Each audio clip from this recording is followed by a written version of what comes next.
What's going on, dungeon dwellers? Welcome back to Dave's Dungeon and another episode of Spooktober 2024. Thank you so much for joining me, creeps, ghouls, mutant family, and dungeon dwellers, one and all. Tonight, I bring you the third Saturday in October, parts 1 and 5. Written and directed by J. Burleson. The runtime on this is 96 minutes, and it's only found on Shudder. Now, I do have to say, this one is more pure fun. And if you ask me, it's quite a good time. It all starts with part 1. Now I know you're going to read in a few places that you should start with part 5.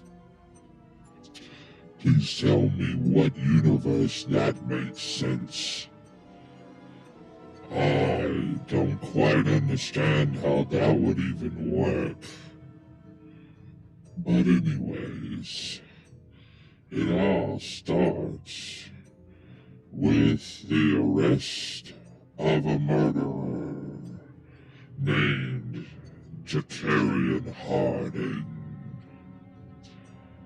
Now, if you're not familiar, I myself am from a little place in Alabama where these movies are supposedly shot. Supposedly, they say.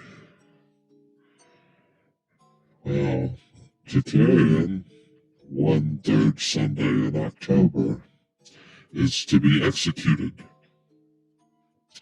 while 2 of the remaining parents, one Johnny, no, not Johnny,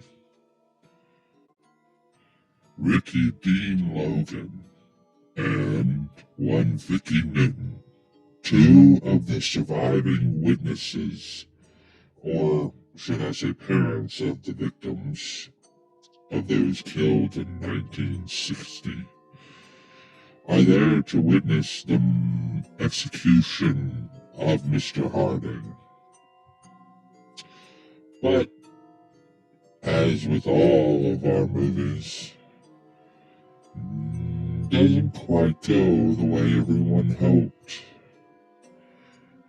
And, well, his execution at midnight doesn't quite go as planned. Ricky Dean and Vicky go to the cemetery to see Harding buried, only to find Harding isn't dead. Chaos ensues. And you know how these things always go? Not a gun, nor a knife, nor anything that night was of use, as Harding continues killing over and over and over again. Harding, at this moment, takes his titular, iconic hearse and drives away. This is, of course, the start of everything, and is the only story you're going to get to what's going on here, because much in the way of a B or C, low budget, no budget horror film, we're not in the business of explaining things, we're in the business of killing things. And brothers and sisters, one and all, let me tell you, business is a boomin'. So, Harding finds him a little place to hold up and gets himself tucked in with a group of unsuspecting people as they go to watch the Alabama Mobile Seahawks game.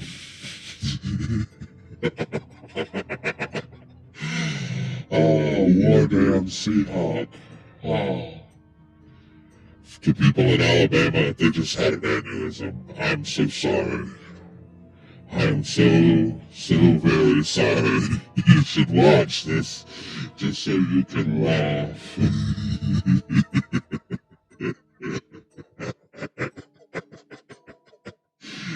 Oh, Lord and Seahawk. They say it so many times. It's on t-shirts. I want one. I want one so bad. Oh, but it's the 60s, so who is Harding gonna find but a couple of hippies taking care of a couple of old folks? Night Night and Ricky Dean and Vicky are searching high and low. But much like Michael or Jason, he's not making a bunch of noise, but he is making a bunch of mess in various and creative ways.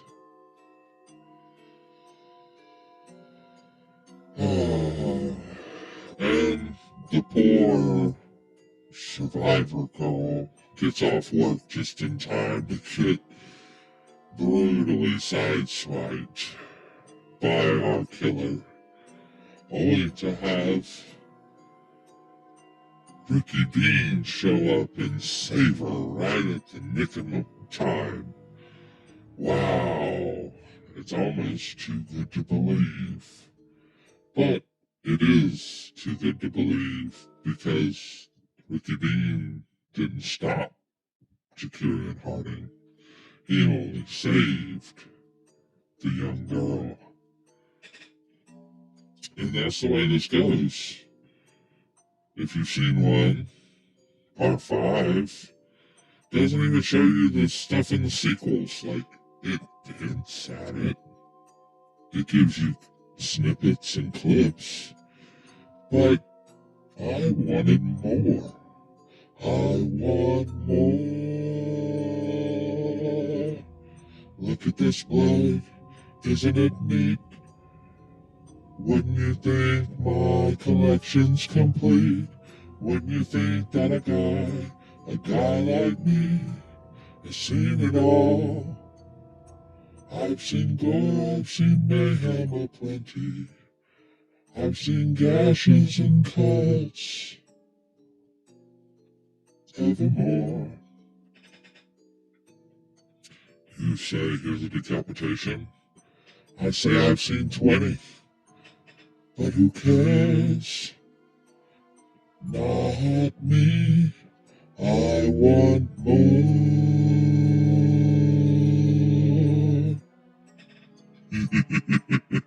And that's all part 5 is. It's just more. It's just more. And I gotta say, for somebody who's pulling this off and doing things the low budget guerrilla way, I gotta give a round of applause. A round of claws, if you will, to the writer-director Jay Burleson on this one.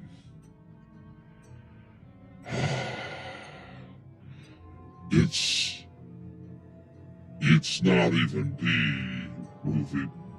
It's a C movie. And I gotta say, it's a scream. It's so good. The killer has, again, no personality to speak of, given he's completely silent after his execution. But that shouldn't be given a lack of flair, or shouldn't be given as an indication of a lack of flair, or any sort of loss for drama, or I don't know. It's not boring, whatever it is. And as you get into part 5, it gets more.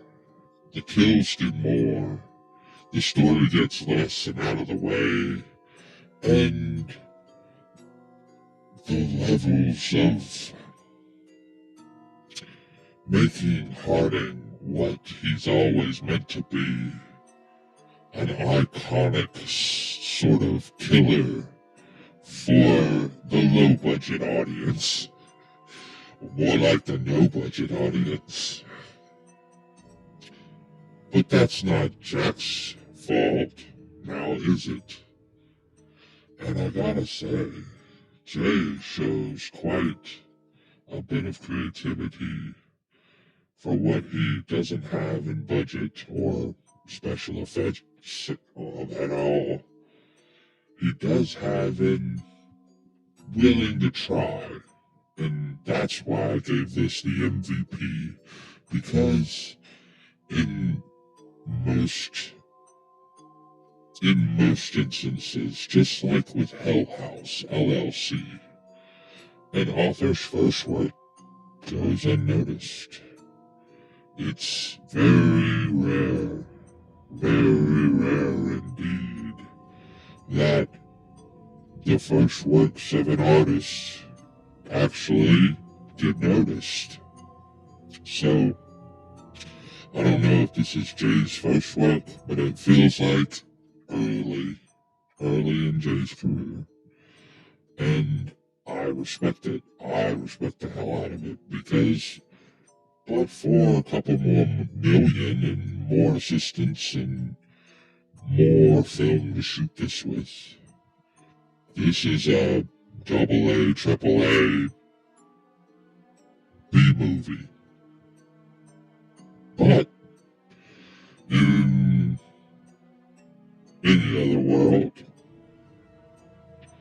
but in this one, this is an indie darling. And I gotta say, I had quite the fun time with both of them. I'm gonna keep this review short this time. I don't want to keep you too long.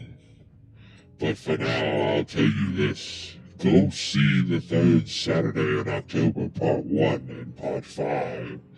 I can tell you I haven't seen them on anyone's lists this year, so I'm hoping that you'll give them a shot. But that's gonna do it for this time around the campfire. Spirits, creeps, weirdos, and freaks. Oh. But I'll see you next time, dungeon dwellers.